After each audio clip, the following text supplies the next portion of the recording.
Bom dia a todos. Sejam bem-vindos à videoconferência da Ocean Pact, durante a qual serão comentados os resultados do segundo trimestre de 2025. No momento, todos os participantes estão conectados apenas como ouvintes.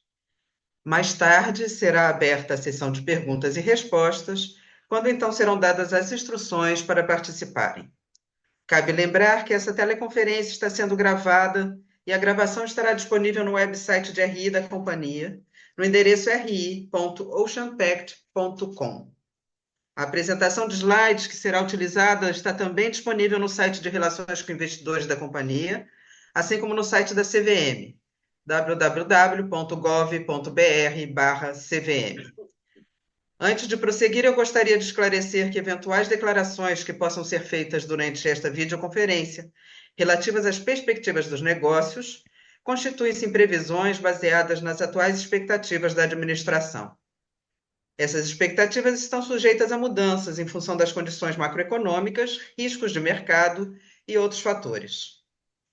Conosco hoje estão os senhores Flávio Andrade, diretor-presidente, CEO, Haroldo Solberg, diretor vice-presidente e diretor-geral do segmento de embarcações, Adriano Ranieri, diretor-geral do segmento de serviços, e Eduardo de Toledo, diretor financeiro e de relações com investidores. Inicialmente, os executivos farão comentários sobre o desempenho da Ocean Pact no decorrer desse trimestre e, em seguida, estarão disponíveis para responder às questões que eventualmente sejam formuladas. Eu passo agora a palavra para o Flávio Andrade. Flávio, por favor. Obrigado, Doris. Bom dia. Obrigado a todos aí por mais uma vez estarem aqui com a gente para a apresentação de resultados. Vamos apresentar então os resultados desse segundo trimestre, né, de 25. E eu queria abrir aqui, né, como eu mencionei lá na minha carta, com notícias boas, que na verdade aconteceram depois do encerramento do segundo trimestre, mas que são bastante aguardadas há bastante tempo, né? Então, os RSVs, né, aquela licitação cujo edital foi lançado lá atrás em setembro do ano passado, finalmente chegou ao fim, né? E a gente vai, como previsto, já assinamos um contrato, estamos em fase de coleta de assinaturas dos outros três, então 4 RSVs nossos estão entrando em contratos novos desse bid, aí com aumentos que foram da ordem aí de mais de 50%. E o HTS Rochedo de São Paulo também foi bem classificado na licitação de HTS e também vai é, ter seu contrato assinado em breve. A gente também teve o contrato de monitoramento ambiental, né, que também estava demorando a ter o resultado final, também ganhamos. Esse é um contrato grande aí de mais de 700 milhões de reais para Ocean Pact Geo, né, Geociências. E, como a gente já mencionou também, o contrato de descomissionamento, né, de uma petroleira internacional, também a gente ganhou e deve assinar em breve. Então, na próxima call, a gente vai ter essas notícias bem visíveis no nosso backlog. A gente teve também a emissão da sétima debenture, né, que a gente usou principalmente para pré-pagar a quarta, e essa emissão saiu a uma taxa de CDI mais 2% ao ano, inferior a todas as anteriores que a gente tinha tido, graças a uma demanda é, é, bem importante que aconteceu aí no processo de book building lá. Mas então é isso. Vamos passar aí aos destaques, por favor. Bom, nesse trimestre a gente teve 84% de taxa de ocupação e o guidance de taxa de ocupação para o ano, então está em 82%. A taxa diária média subiu para R$ 177 mil, mostrando um crescimento de 22% em relação ao ano passado. A receita líquida foi de 507 milhões no trimestre, um crescimento de 34% em relação ao ano passado, ao mesmo trimestre do ano passado. E o EBITDA de 139 milhões, com um crescimento aí de 22% em relação ao ano passado. Eu ia pedir agora, então, para o Haroldo apresentar os destaques do segmento de embarcações.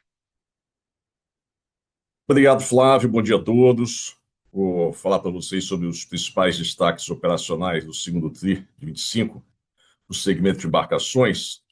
Começando pelo mapa de taxa de ocupação, nós fechamos o segundo trimestre de 25 com 84%, tendo como principais acontecimentos do período.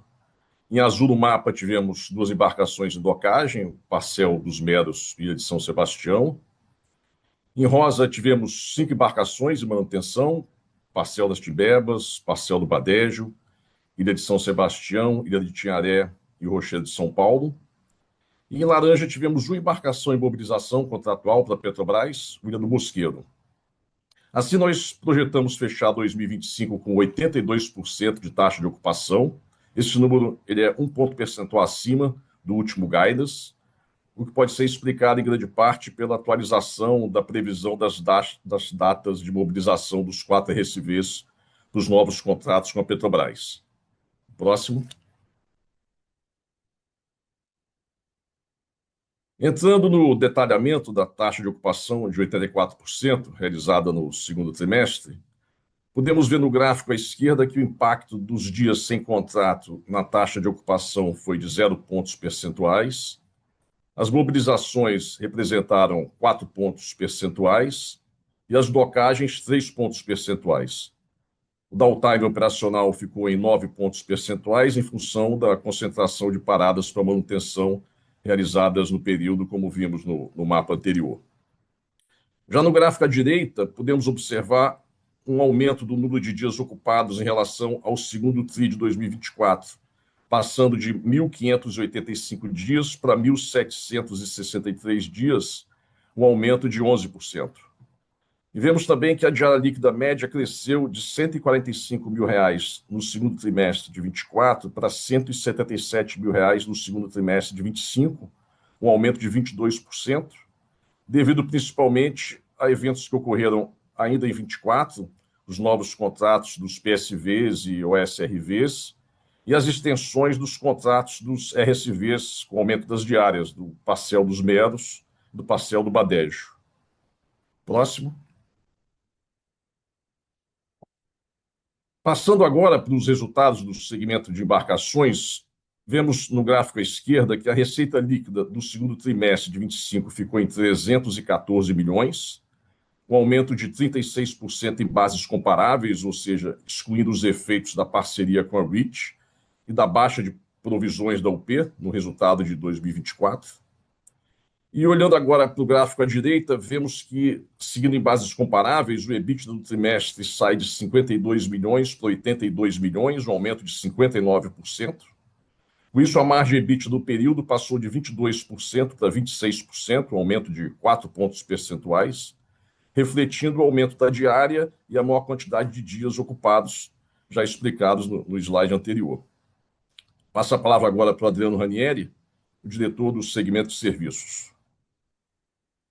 Obrigado, Haroldo. Bom dia a todos. Vamos falar agora do resultado do segundo trimestre de 2025 do segmento de serviço. Teve aumento significativo da receita em todas as 3 unidades, quando analisado contra o ano anterior.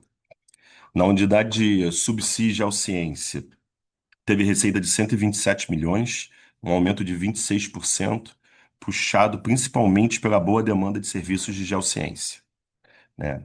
A unidade de Oil Spill Response teve uma receita de 37 milhões, crescimento de 24% em relação ao segundo trimestre do ano passado.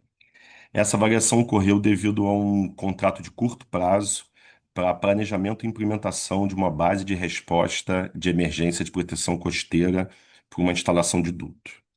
E consultoria de mais unidades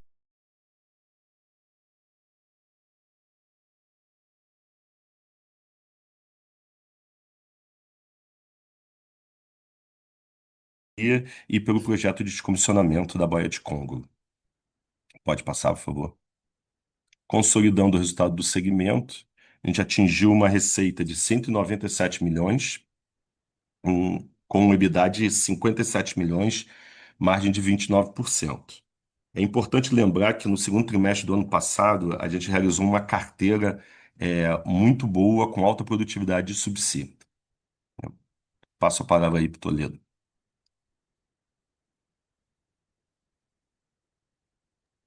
Obrigado, Adriano. Bom dia a todos. Prazer estar com vocês aí novamente aqui para falar dos resultados do segundo trimestre de 25. Começando pela receita líquida consolidada, a gente teve uma receita de 508 milhões de reais no trimestre, um crescimento de 34% em relação ao ano anterior. E em termos de EBITDA consolidado, tivemos um EBITDA de 139 milhões, crescimento de 22% em bases comparáveis, muito em linha aí com a expectativa que nós tínhamos para o trimestre. Próximo, por favor. Falando dos nossos custos, em bases comparáveis, o aumento foi de 40%, um aumento expressivo. Parte disso, uma parte importante disso, é a questão do parcel dos meros, né? Essa é alguma coisa que a gente vem comentando, também comentamos no trimestre anterior, o fato de que agora o Meros, né, ele tem um afetamento de prazo inferior a um ano, a classificação contábil tem que mudar, né, pelas regras da contabilidade do IFRS 16. Então, neste ano, né, o afretamento do parcel dos Meros está sendo considerado um custo, e não era assim no ano passado, então isso afeta um pouco a comparação. Em termos de G&A, nós tivemos um G&A de 58 milhões de reais no trimestre.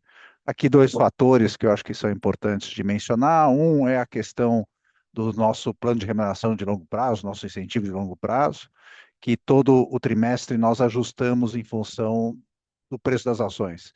E as ações tiveram, né, um fechamento mais forte em junho, né, em 30 de junho de 25. Isso afetou o ILP, a provisão de ILP. E o outro fator, acho que é importante mencionar também, são a nossa questão do crescimento, né? Os nossos esforços de crescimento e de novos negócios. Muito disso, né? A gente vem comentando, a gente tem usado esses programas de P&D, né? E isso, vamos dizer assim, é algo sem margem, né? O programa de P&D paga os nossos custos, isso nos permite avançar, vamos dizer assim, no entendimento e no desenvolvimento dessas novas áreas, mas isso afeta um pouco o indicador, vamos dizer assim, esse indicador, mas novamente é uma coisa que traz uma grande opcionalidade futura sem custo para a companhia. Em relação ao CAPEX, basicamente, mesmo patamar do ano passado, com destaque aí com, né, uma parcela maior aí de crescimento e modernização. Próximo, por favor. Entrando na parte financeira, terminamos o trimestre com 309 milhões de reais. A sétima debênture que foi emitida, que o Flávio mencionou, a entrada de recursos só se deu no final de julho, então esse número ainda não reflete a sétima emissão. Em relação à nossa dívida bancária, ela se situou em 1 bi 200 ao final de junho de 25, bastante próxima ao final de março, e a nossa dívida líquida EBITDA se manteve basicamente no mesmo patamar. Devolvo agora a palavra para o Flávio para a continuidade da apresentação.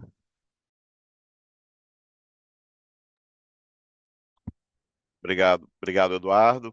Bom, voltando aqui, falando do backlog, como eu já adiantei, né, na primeira parte da minha fala, a gente está com um backlog aí de 3 bilhões, teve o consumo normal, né, no trimestre de backlog, com poucas adições, sendo que essas adições vão acontecer no terceiro trimestre, né, como eu mencionei, os contratos dos RSVs, HTS, monitoramento ambiental e descomissionamento. Né, vamos no próximo, por favor. Bom, nesses destaques aí da sustentabilidade e inovação, a gente publicou o nosso relatório de sustentabilidade de 2024. Um relatório muito detalhado, muito bem feito, refletindo aí nossas ações muito bem. E a gente tem uma novidade que a gente publicou um relatório executivo, resumido, só com 25 páginas. Então, eu recomendo e peço a leitura, porque os relatórios ficaram muito bons e esse resumido é um relatório muito fácil e agradável de ler. Em inovação, a gente tem um novo projeto muito bacana também com a Carum, usando esse tipo de verba que o Eduardo acabou de mencionar, de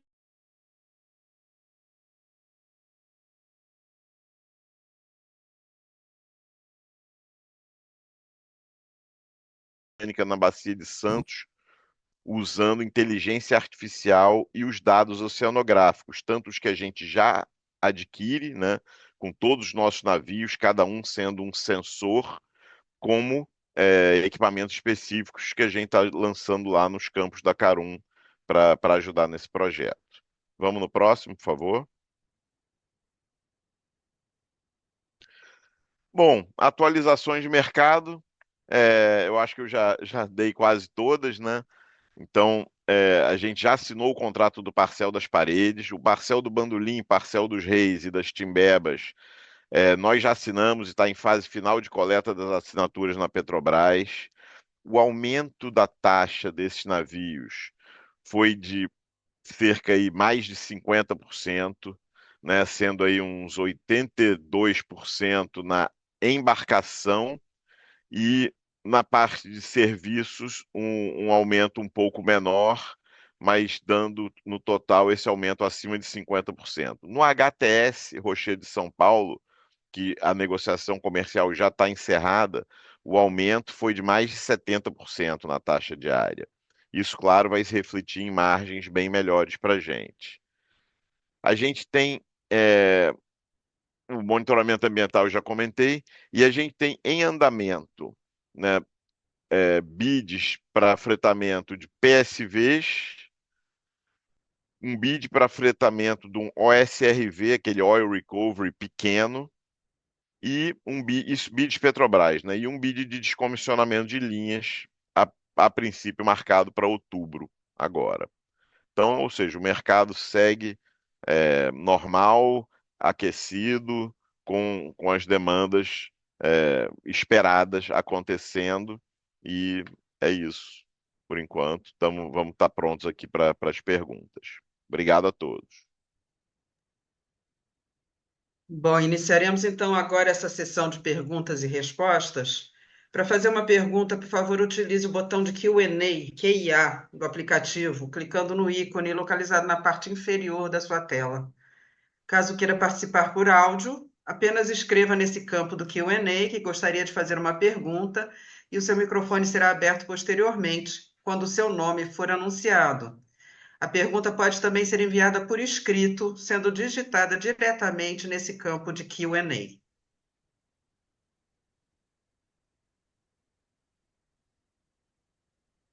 Nossa primeira pergunta vem por áudio de Vicente Falanga, do Bradesco BBI.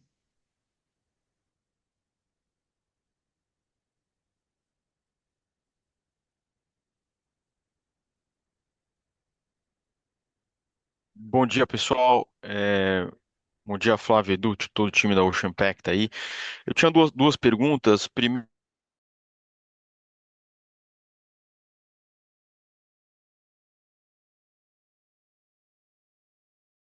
custo dessas emissões aí, e se vocês acham que tem mais trabalho de liability management para ser feito aí nos próximos 12 meses. Minha segunda pergunta é como que a gente pode pensar no EBITDA da companhia na segunda metade do ano? Parece que de fato tem muita mobilização ali, né, naquela área amarelinha ali daquele gráfico que vocês mostraram no quarto trimestre. Como é que a gente deve pensar aí no resultado do terceiro e do quarto trimestre? Muito obrigado.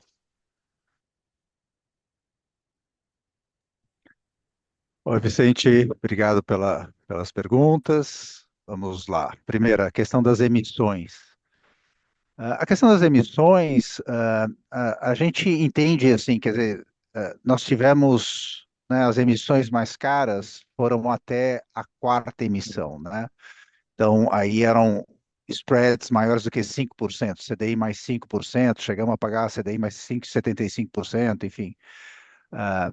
E essas terminaram, né? Quer dizer, quando a gente faz essa sétima emissão, né? a gente recompra a quarta, que era a última neste patamar. A partir da quinta emissão, a gente já cai abaixo de 3%, né?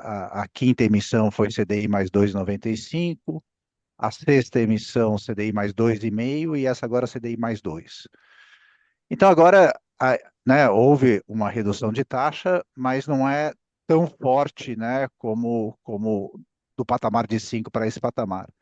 Então isso reduz um pouco, né, o espaço de liability management. Pode ser que a gente faça uma nova emissão, talvez a gente está olhando um pouco a questão de uma emissão menor, 200 milhões de reais, como uma hipótese, ou pode ser uma bilateral também. Aqui é uma questão mais, né, como a gente tem essa concentração, né, de preparação de embarcações, e esse sucesso que a gente está tendo em muitos contratos também passam por essa preparação.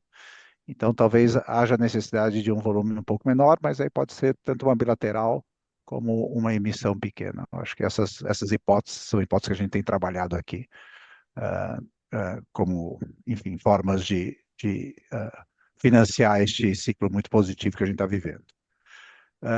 Segunda tua pergunta sobre a questão um pouco de expectativa de resultados para a segunda metade do ano. Bom, o terceiro trimestre, né, é um trimestre que devemos ter um resultado muito forte, muito expressivo. Aqui, basicamente, a razão, né, é de que temos, né, uma taxa de ocupação elevada e temos três elementos, eu acho que importantes aí alavancando esse resultado. Um é o Ilha do Mosqueiro no seu novo contrato. Então, né, teve um crescimento de taxa diária expressiva nesse novo contrato, e esse vai ser o primeiro trimestre, nós vamos ter ele operando, né? Ele começou no trimestre passado, mas foi só 15 dias, e agora a gente tem um trimestre inteiro. Então, esse é um fator importante para essa melhoria, né, de EBITDA. Um segundo fator é um fator combinado, né, tanto do Parcel das Paredes como do Parcel dos Meros. Essas duas embarcações, elas estão tendo uma muito boa performance nos contratos que estão trabalhando nesse trimestre. Aqui são contratos de duração um pouco menor, entre contratos de Petrobras, né, no caso do Paredes, por exemplo, né, mas são contratos de mais curta duração, eles têm, né, uma rentabilidade tipicamente melhor. Então, isso também deve contribuir de forma importante. Então, dito tudo isso, né, o terceiro trimestre nosso deve ser o nosso melhor trimestre de toda a história, né, toda a perspectiva nessa direção, superando, inclusive, né, o 2T23, né, que foi aquele trimestre onde a gente fez uma venda parcial, né, das demandas judiciais, dos processos judiciais que a gente recebeu junto com a compra da UP, né? Então, mesmo sem um fator extraordinário como aquele, né, a gente deve superar aquele EBITDA. Então, novamente, assim, uma perspectiva muito forte para o 3T. No quarto trimestre, aí, né, a taxa de ocupação volta a cair, aí pela questão, né, da mobilização das embarcações, né, cai por uma razão, né, muito positiva, que são esses novos contratos que o Flávio mencionou. Mas mesmo assim, como esses outros fatores ainda vão estar presentes, né?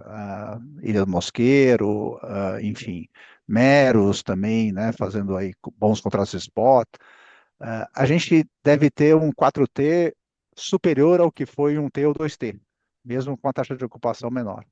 Então, acho que um pouco essa é a perspectiva, né, para o ano. Então, estamos aí com uma perspectiva bastante positiva para esse segundo semestre. Legal, super claro, Edu. Obrigado, viu? Imagina. Lembrando que para fazer perguntas, basta clicar no ícone do Q&A, QIA, na parte inferior da sua tela, seja digitando a pergunta diretamente ou solicitando a participação por áudio. Temos uma outra pergunta por voz de Eric Melo, do Itaú BBA. Oi, pessoal. Bom dia. Obrigado aqui pelo espaço.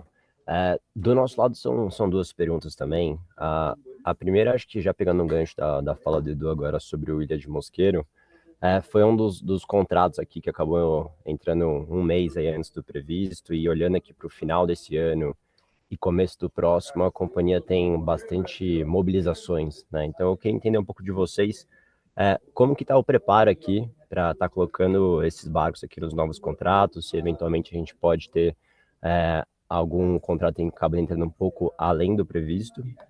E aí, já pegando esse gancho aqui, e aí sobre uma maior visibilidade aqui eventualmente do primeiro trimestre, com as mobilizações, se vocês pudessem comentar um pouco sobre a taxa de ocupação do próximo ano, ia ajudar bastante a gente aqui. Obrigado. Obrigado, Eric.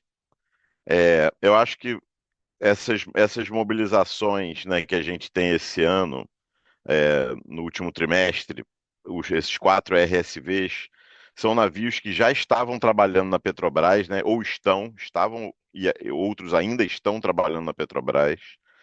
Então já receberam upgrades importantes para serem enquadrados em Petrobras, né? Todos operam a 3.000 metros de profundidade. O que a Petrobras pede, às vezes, são ferramentas adicionais, ferramentas de ROV que tem prazo de entrega demorado, um sensor mais moderno da Kongsberg para aumentar uma precisão, um espaço diferente que ela precisa para uma demanda dela ou outra. Então, são alterações que, embora sim custem tempo e capex para realizar, elas não trazem os mesmos desafios que a gente encarou quando tinha que pegar uma embarcação que estava parada em layup em outro país, nunca tinha trabalhado para a Petrobras e veio para operar na Petrobras. Então a gente não espera atrasos, né, nessas mobilizações. Sobre a taxa de ocupação para frente, não sei se o Haroldo quer comentar alguma coisa aí, ou o Eduardo. Não, Flávio, então, a respeito das obras, é basicamente isso que você falou, são obras mais simples, né? E, como você falou, sensores, guinchos e alguma preparação a mais nas embarcações, que como estão trabalhando para a Petrobras, a gente está trabalhando forte desses meses agora no planejamento dessas obras, escopo, materiais, parte estaleira, oficina. Então, a gente imagina que essas embarcações vão estar entrando em contrato, os RSVs vão estar entrando em contrato aí no início do primeiro trimestre de 2026. Sobre E a taxa de taxa de ocupação, só pegando o Oi, Eduardo.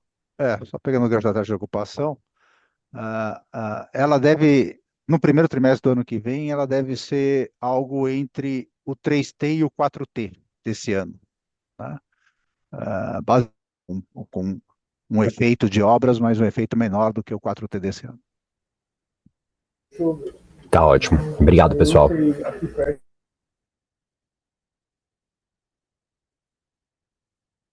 Temos uma pergunta agora que veio por escrito de Tiago Souza, que diz: Prezados, bom dia. Qual a estratégia comercial para o HTS Rochedo de São Pedro? Bom, obrigado, Tiago. A princípio, é, a gente entende que essa licitação de HTS que teve agora, né, de HTS-TO, não era exatamente a nossa, né, assim dizendo, porque os nossos barcos ainda estão em contrato. Então a gente conseguiu antecipar a entrada do Rocher de São Paulo num contrato novo. O Rocher de São Pedro, muito provavelmente, deve ser renovado com a Petrobras, né, numa extensão contratual, de preferência com melhoria de taxa. É o que a gente vai negociar ainda, mas não tem nada acertado a priori. Mas a estratégia comercial é essa. A Petrobras precisa da embarcação e a gente gostaria de renovar com ela e já conversou sobre o tema, mas não tem nada concreto ainda.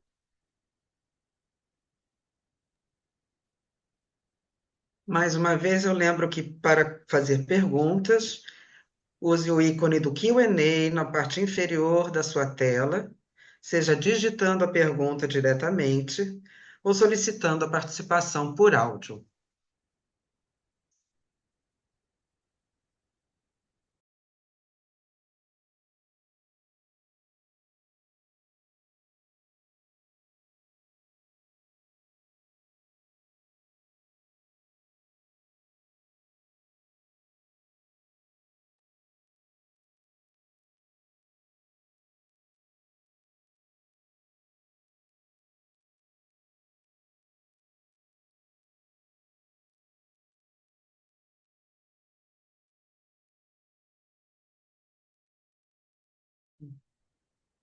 Aguardando mais um pouco, eventual outra pergunta.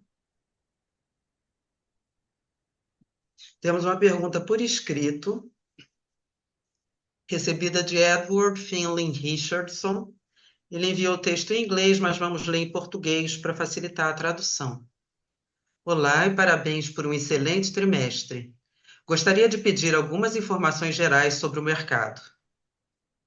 Temos observado que a Petrobras tem adiado várias licitações. Uma que me chamou a atenção foi a grande licitação de 16 PSVs, adiada de maio para agosto.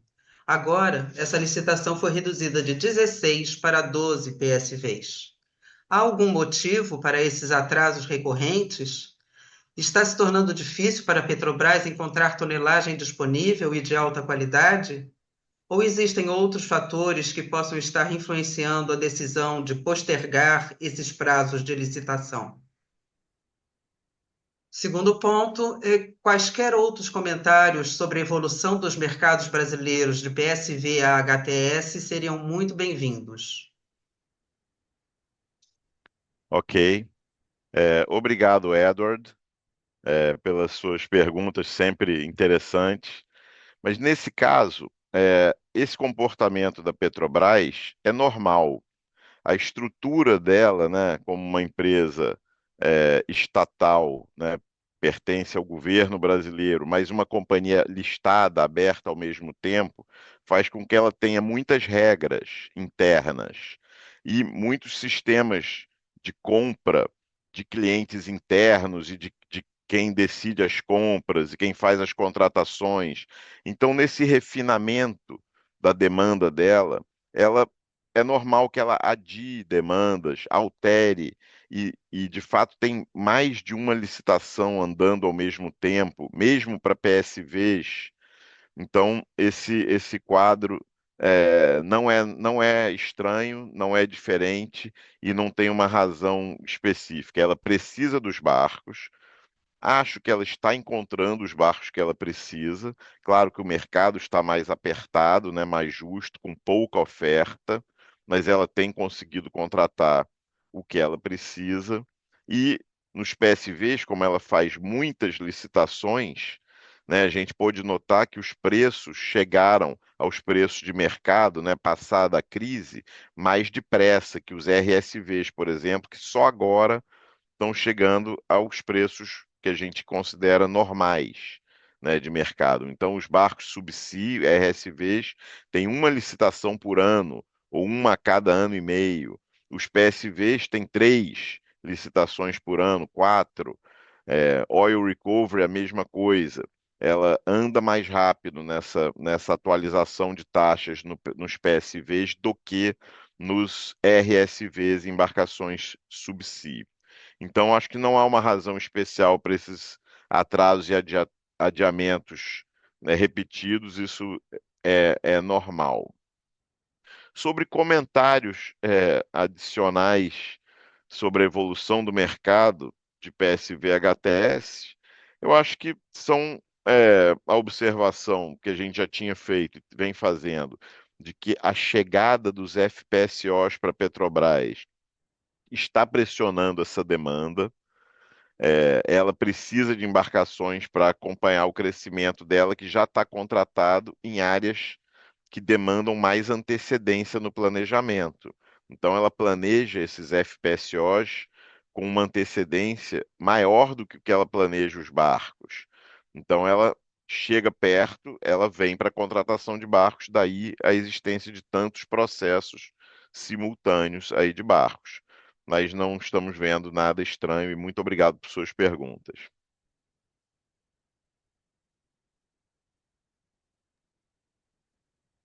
Temos outra pergunta agora que veio por escrito, a pessoa não se identificou, mas pede uma atualização do claim do Coral.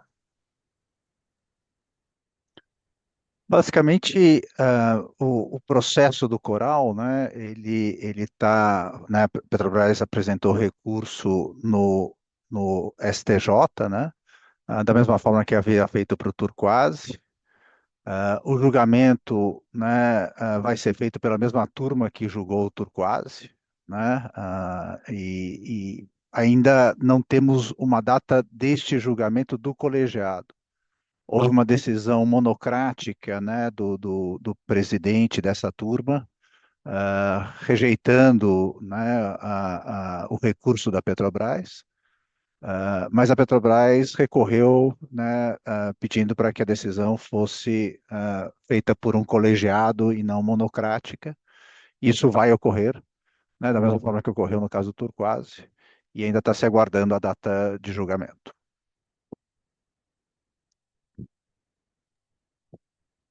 Uma outra pergunta que veio por escrito de Rodolfo Angeli, do JP Morgan. Bom dia a todos. Gostaria de discutir a estratégia futura da empresa.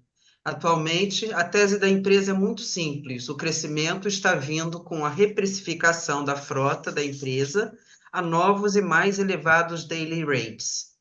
Mas no passado, a Ocean Pact também cresceu com aquisições de empresas e embarcações. Como devemos pensar sobre o futuro? Como vocês veem a alternativa de crescimento adicional via aquisições? Faz sentido ou os preços dos ativos estão muito caros? Bom, obrigado, Rodolfo. Eu acho que se você for falar em embarcações, né, sim, o preço dos ativos subiu muito, refletindo aí o aumento nas diárias. E eu concordo com você que a nossa estratégia que a gente está em execução é essa, de, vamos dizer assim, surfar na reprecificação da frota que a gente comprou lá atrás, numa época onde os preços estavam bem lá embaixo. Então, acho que a gente tem que executar isso com eficiência, aproveitando as oportunidades, como a gente tem aproveitado, por exemplo, de colocar os ROVs próprios em todas as embarcações subsea, os RSVs, né? Então, ano passado a gente adquiriu mais dois, esse ano vamos também adicionar ROVs nos nossos RSVs próprios. Isso tem trazido retornos interessantes. Também a parte de serviços, né? Como a gente tem os serviços aí com, com 40% do nosso EBITDA aproximadamente, a gente tem oportunidades interessantes, como a gente mencionou a questão do contrato de monitoramento ambiental, um contrato grande, os descomissionamentos, né, e toda a gama de serviços que a gente executa, somados à inovação, né, que como o Eduardo falou, né, a gente recebe esses projetos de pesquisa, desenvolvimento e inovação, onde a gente não tem lucro imediato, mas a gente desenvolve tecnologia muito importante, como a dos barcos autônomos que a gente está desenvolvendo, os ROVs operados de terra. Então, em vez de eu ter um navio com 40 pessoas lá no mar, eu posso ter um navio menor, com menos gente, e os operadores de ROV executarem o mesmo trabalho que eles fazem aqui de terra, agora com as internets, né, rápidas de órbita baixa e baixa latência. Então, a gente tem muitas oportunidades. Mas, não fugindo da sua pergunta, o crescimento adicional via aquisições faz sentido se a gente entender que o preço tá bom, né? Que a gente consegue achar embarcações ou companhias que, onde a gente consiga uma negociação interessante, que complemente é, nossa frota e nossas ambições de uma forma eficiente e que seja bem entendida por nós, pelo mercado, como um bom negócio. Então a gente está sempre olhando, sempre estudando, não tem muitas oportunidades desse tipo, mas a gente não deixará de olhar. É isso, obrigado. Seguindo então para a pergunta agora de Frederico Raduan, enviada por escrito. Bom dia, parabéns pelo resultado e pelos novos contratos. Eu tenho duas perguntas. A primeira é sobre o CAPEX da companhia. Como vocês enxergam o CAPEX até o final de 2026? E também as possibilidades de alocação do capital no futuro. A segunda pergunta é sobre o mix da companhia no futuro entre serviços e embarcações. Tá, joia. Posso pegar um pouco essa pergunta sobre a questão de CAPEX? Bom, CAPEX, o que a gente vem dizendo, né, é que nós temos aí 2 anos, né, de 25 e 26, né, 2 anos importantes aí de renovação de contratos, né, dos nossos barcos mais high spec, né, os RSVs em especial, os HTS. Então isso, né, e além disso tem a questão que o Flávio mencionou também, né, nós estamos colocando os ROVs, né, nos nossos barcos também, onde a gente tinha terceiros, né, os barcos onde ainda tinha terceiros também, compra de ROVs. Então, na soma, a gente deve ter anos de CAPEX importante, superiores ao que foi ano passado, tanto 25 como 26, a soma desses 2 anos superiores a isso, né? E aí devemos entrar num nível mais de normalidade a partir de 27. É um pouco essa visão. Sobre o mix tende a crescer de embarcações basicamente pela reprecificação desses contratos, né? Esses novos contratos com daily rates mais elevadas vão fazer com que o mix de embarcações volte a crescer nesse momento. Mas isso, de novo, né, deve ser temporário, porque, por outro lado, os serviços, né, têm um crescimento, vamos dizer assim, maior do ponto de vista estrutural, até porque demanda menos CAPEX, né? Então, a gente cresce de forma mais orgânica, sem investimento. Então, mas num primeiro momento, você vai voltar a ver embarcações com uma participação maior.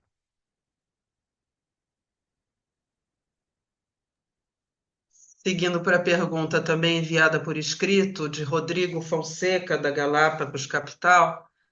Bom dia a todos. Poderiam comentar sobre a estratégia comercial para o Tinharé, Loreto, que aparece com projeção de mobilização no 3T? O Loreto, né, deve continuar no mesmo perfil operacional, né, de PSV, Oil Recovery, né, esse trabalho combinado de PSV e Oil Recovery, normalmente com empresas internacionais ou independentes ou junior oils aí, como a gente tem chamado. A gente não pode dar muitos detalhes aí da estratégia comercial detalhada, até porque temos competidores ouvindo aqui a call.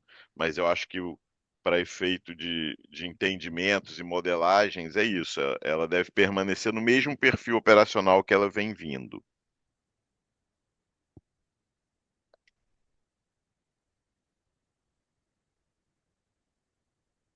No momento não temos mais nenhuma pergunta, mas eu lembro que para fazer uma pergunta, basta clicar no ícone de Q&A na parte inferior da tela, seja digitando a pergunta ali diretamente ou solicitando a participação por áudio. Aguardando alguns instantes para ver se mais alguém gostaria de fazer uma pergunta.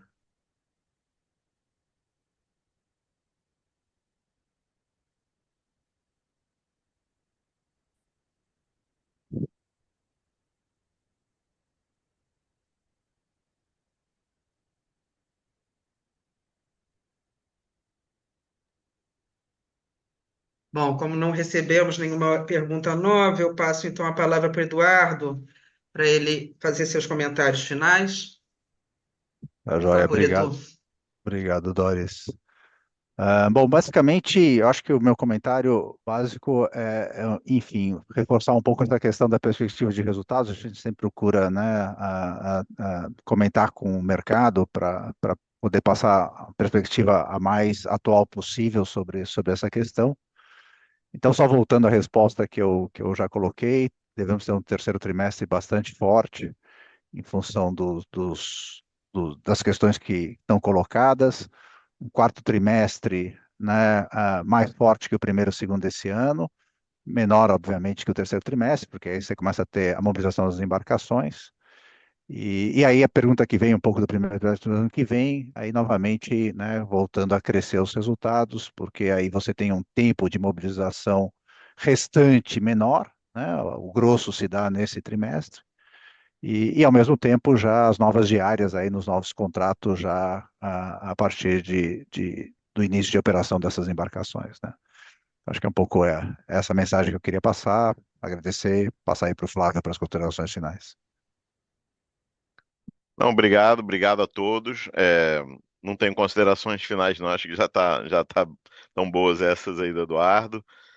Vamos continuar aqui trabalhando duro, entregando o combinado, e eu acho que nessa questão do mix, embarcações e serviços, é claro que a embarcação cresce com as taxas diárias mais altas, mas acho que a demanda de serviços vem junto, né? O descomissionamento é um exemplo disso e a gente tem algumas oportunidades que a gente acompanha e que vão poder fazer frente a esse aumento aí acho que é uma disputa saudável aqui interna nossa. Mas é isso aí, obrigado a todos. Até a próxima. Então, esse evento de videoconferência da Ocean Pact está encerrado. Agradecemos a participação de todos. Tenham um bom dia. Obrigada.